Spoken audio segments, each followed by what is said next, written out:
I've been in radio 42 years, longer than you've been on this planet.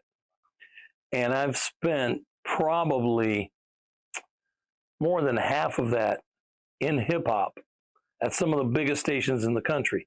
New York, Washington, D.C., Phoenix, Houston, Miami. I've worked at a lot of hip hop stations.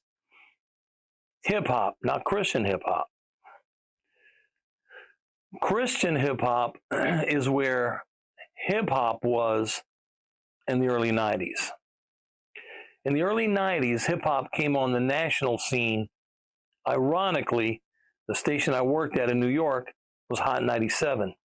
We turned it from a dance station into a hip hop station. Nobody was playing hip hop as a format. Nobody knew about it. There was no marketing for it. There were up-and-coming artists who had been doing hip-hop since the 70s and 80s, but they weren't getting any love because they couldn't get on the radio. Christian hip-hop is now at a point where it's starting to get the exposure. We have something now that we didn't have back in the early 90s, social media. It was just starting. Now you're seeing videos on social media of Christian hip-hop artists and like Young Chris. Young Chris is starting to blow up, and his videos are all over social media.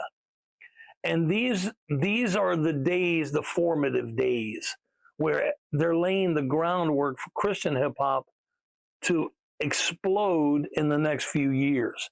And you'll see it. You'll see, they have a category at the Grammys for Christian hip-hop. Lecrae just won 2 Grammys. He performed at our Rock the Universe at Universal Studios. The next week, he won 2 Grammys. Okay? And now he's a Grammy award-winning artist. Back then, he was just Lecrae. So when you get that exposure, you get that social media, you get the word out, you get artists that are, not just on the come up, but they're already there, and now they're getting the recognition. That's when Christian hip-hop goes level up. Joyful Noise.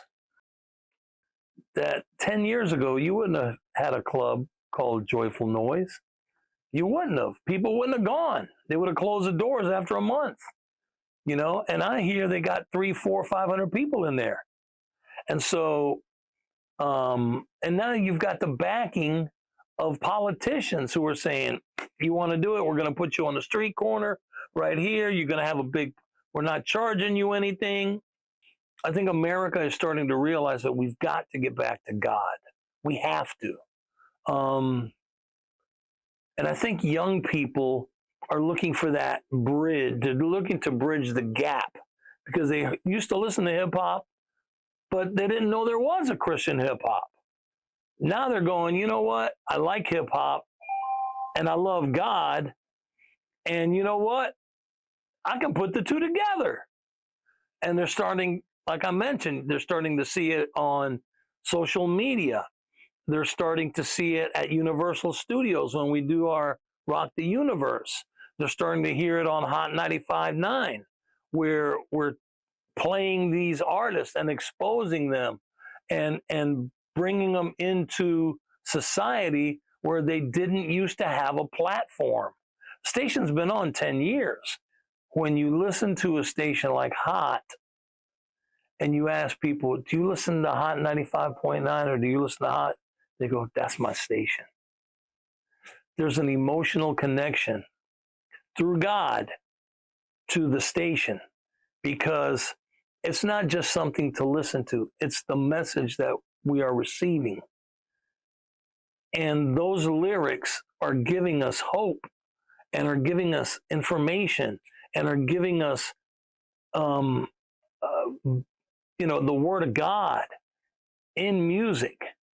And because of the fact that it's so special, it's so unique, it's so powerful, people feel a part of it. It's not just a radio station.